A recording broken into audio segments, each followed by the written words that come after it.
Hello everyone, कैसे हैं आप सब लोग। आई होप सब आप अच्छे होंगे और आपकी पढ़ाई भी अच्छी चल रही होगी। सो आज हम स्टार्ट करने जा रहे हैं सामान्य विज्ञानी अध्याय चैप्टर, जो कि आपका चैप्टर नंबर 6 है। पदार्थ विज्ञान का फर्स्ट पेपर है, ठीक है, और ये हमारा चैप्टर 6 है। और बाकी के बचे हुए 5 पूरे के पूरे चैप्टर और प्लस उनके नोट्स मैंने डाल रखे हैं ऑलरेडी ऐप पे, ठीक है। और जो आप अगर ये वीडियो देख रहे हैं यूट्यूब पर, तो हमारे ऐप को डाउनलोड कर लीजिए, जो कि हमारा BMS मीड को। और इस पर आपको सभी के वीडियो लेक्चर और नोट्स मिल जाएंगे सब्जेक्ट वाइज, ठीक है। सभी के लिंक नीचे डिस्क्रिप्शन में दिए हुए हैं, आप वहाँ जाकर चेकआउट कर सकते हैं। सो चलो स्टार्ट करते हैं हम चैप्टर को। तो जैसा कि हमें पता है कि जो हमारा द्रव्य है, ठीक है, हमारे जो पदार्थ है उनके अंदर एक सामान्य नामक पदार्थ भी आता हुआ है, ठीक है। तो यहाँ पर सबसे पहले आप देखेंगे 3 पॉइंट जो लिखे हुए हैं, यहाँ पर बताया हुआ है कि जो हमारे अलग अलग दर्शन है, अलग अलग जो शास्त्र हैं, उनके अकॉर्डिंग जो सामान्य पदार्थ मतलब कि सामान्य जो द्रव्य है उसमें क्या क्या बताया हुआ है, मतलब किस स्थान पर उसको रखा हुआ है, प्रायोरिटी ऑर्डर बताया गया है। और यहाँ से जो क्वेश्चन आएगा आपका वो मेजरली 5 नंबर का ही आता है, ठीक है, लॉन्ग में तो नहीं आएगा।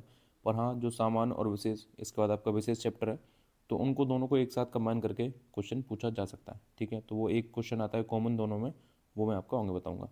तो सबसे पहले बात करते हैं कि जो हमारे चरक हैं, इन्होंने क्या बोला है। इन्होंने इसको रखा है प्रथम स्थान पे, ठीक है, क्योंकि चरक संहिता है हमारा, वो चिकित्सा प्रधान ग्रंथ है। और जो सामान्य और विशेष हमारे अध्याय हैं वो क्या है, मेनली चिकित्सा के ऊपर ही बेस्ड है। तो सामान्य और विशेष का मतलब पहले मैं आपको एक सिंपल सी फॉर्म बता देता हूँ। सामान्य मीन्स होता है वृद्धि, ठीक है। ये आपको, ये अगर आपने पॉइंट याद रखा तो आपको चीज़ें आसान लगेंगी, ठीक है। और विशेष मीन्स होता है कमी या ह्रास। तो बस आपको इतना याद रखना है कि सामान्य जहाँ पर भी आएगा पंच पदार्थ गुण, तो हमारा क्या है, वृद्धि है। और जहाँ पर भी विशेष बोला जाएगा तो वहाँ पर ह्रास है या फिर कमी है, ठीक है। अब देखो, जो हमारा वैशेषिक और न्याय दर्शन है, उन्होंने इसको कौन सा स्थान दिया है, चौथा। तो 2 पॉइंट आपको याद रखने हैं।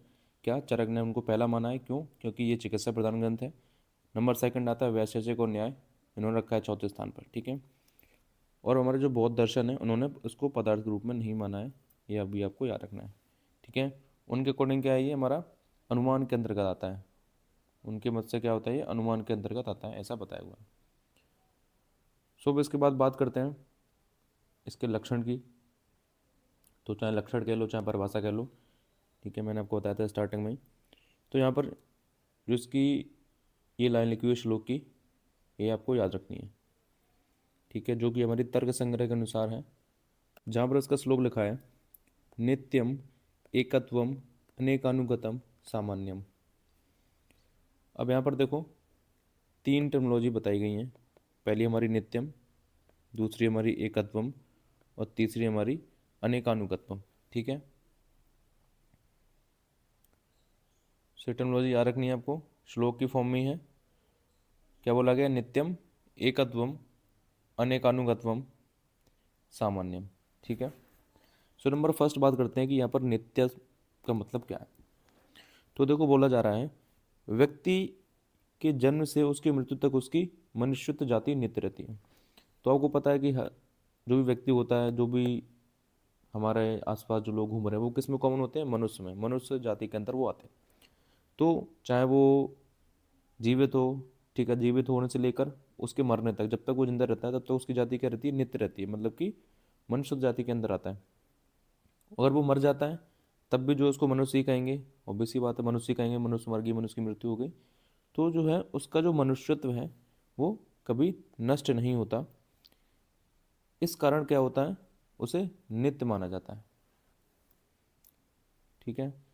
तो यहाँ पर देखो, सबसे पहले नित्यत्व का मतलब हमारा क्या हुआ कि जो मनुष्य जाति है, इसका एग्जाम्पल बताया गया कि जैसे व्यक्ति होता है, वो जब जन्म लेता है और जब उसकी मृत्यु होती है तो उसमें एक चीज़ कॉमन रहती है, वो क्या, मनुष्यत्व जाति, चाहे वो जिंदा रहे या मर जाए, वो उसमें मनुष्यत्व जाति ही कॉमन रहती है, ठीक है, इसलिए इसको नित्य माना हुआ है।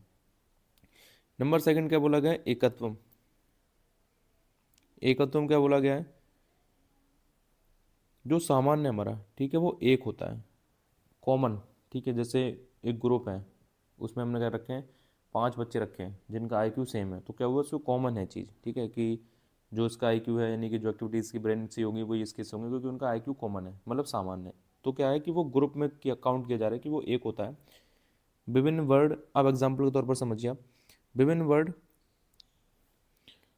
एवं आकार की गायों में उनका गोवत्व रहता है। एक में भी एक, ना कि अनेक, अतः सामान हमेशा एक रहता है। अब यहाँ पर कहते हैं, जैसे एग्जाम्पल के तौर पर हम बात करते हैं, जैसे हमने बहुत सारी गाय ली, ठीक है, बहुत सारे जो है गाय ली, तो गाय जैसे मनुष्य के अंदर मनुष्यत्व जाति हो गई, वैसे गाय के अंदर कौन सी जाति होगी, गोयत्व। ऐसे ये हमारी होगी गौवत्व, ठीक है, गौत्व जाति हो गई। तो ये हमारा क्या होता है, ये सभी गायों के अंदर रहती है, जैसे हमारे मनुष्यों के अंदर मनुष्यत्व जाति रहती है। तो ये हमारा क्या, गोयत्व के अंदर गोयत्व जाति रहती है गायों के अंदर। तो कह रहा है कि ये हमेशा जो है एक ही होता है, चाहे कितने भी ग्रुप हो, अगर एक जाति है, चाहे कितने भी उसके व्यक्ति हो, पर्सन हो, वो मैटर नहीं करता। जो कॉमन चीज़ रहेगी वो एक ही रहेगी, क्या, जैसे गायों की गोयत्व जाति और मनुष्यों की मनुष्यत्व जाति, इसलिए जो हमारा सामान्य वो हमेशा एक रहता है। अब नंबर थर्ड पॉइंट हमारा आता है अनेकानुगतम। इसका मीनिंग क्या हुआ, ये कह रहे हैं कि सामान्य एक ही वर्ग के अनेक व्यक्तियों में समाविष्ट रहता है। सही बात है भाई, सामान्य मतलब कॉमन चीज़ है, एक ही वर्ग में बहुत सारे व्यक्ति हैं, तो सबके अंदर मनुष्य तो जाती है, तो समाविष्ट रहता है। उदाहरण, गोवत्व सभी अनेक गायों में पाया जाता है, तो गोवत्व का इंडिविजुअल सभी में पाया जाता है। किसी एक वस्तु में सामान्यत्व नहीं होगा, सामान्यत्व दर्शाने के लिए एक वर्ग के अनेक व्यक्ति का होना जरूरी है। अब मालूम ये यहाँ पर कह रहे हैं कि केवल एक सिंगल पर्सन एक चीज़ नहीं दर्शा सकता, उसके लिए कम्युनिटी होना पूरा रिक्वायरमेंट है। जैसे किसी क्लास में बच्चे हैं, तो क्लास हमारी कौन सी, मान लो कि बायोलॉजी की क्लास है, तुम क्या बोलेंगे कि ये बायोलॉजी की क्लास है, ना कि हम बोलेंगे कि इस बच्चे की बायोलॉजी क्लास है, इस बच्चे की बायोलॉजी क्लास है, जो बच्चे उसमें पढ़ रहे हैं। हम कॉमन टर्मिनोलॉजी यूज़ करेंगे, टर्मिनोलॉजी क्या यूज़ करेंगे, ये हमारी बायोलॉजी क्लास है, ठीक है। तो इसके लिए क्या होता है कि हमारा ग्रुप रिक्वायरमेंट रहता है हमें सामान को दर्शाने के लिए, ठीक है, मतलब कॉमन चीज़ को देखने के लिए हमें एक ग्रुप बनाना पड़ता है। तो वही यहाँ पर लिखा है कि सामान दर्शाने के लिए एक वर्ग में अनेक व्यक्तियों का होना जरूरी है, जैसे हमारे क्लास के अंदर बहुत सारे बच्चे, तभी तुम कहेंगे कि ये बायोलॉजी क्लास है। अगर एक बच्चा बैठा रहेगा, तुम ढूंढेंगे ये बायोलॉजी क्लास है, तो कहेंगे ये तो बायोलॉजी की सिंगल क्लास में एक स्टूडेंट है केवल, ठीक है। तो कॉमन चीज़ दिखाने के लिए हमें ग्रुप होना जरूरी है। तो यहाँ पर ये इसकी डेफिनेशन का मीनिंग निकलता है, जिसमें आपको याद रखना है कि नित्यत्व, एकत्वम और अनेकानुगत्वम ये हमारे सामान्य कहलाते हैं, और ये आपको याद ही रखना है, ठीक है।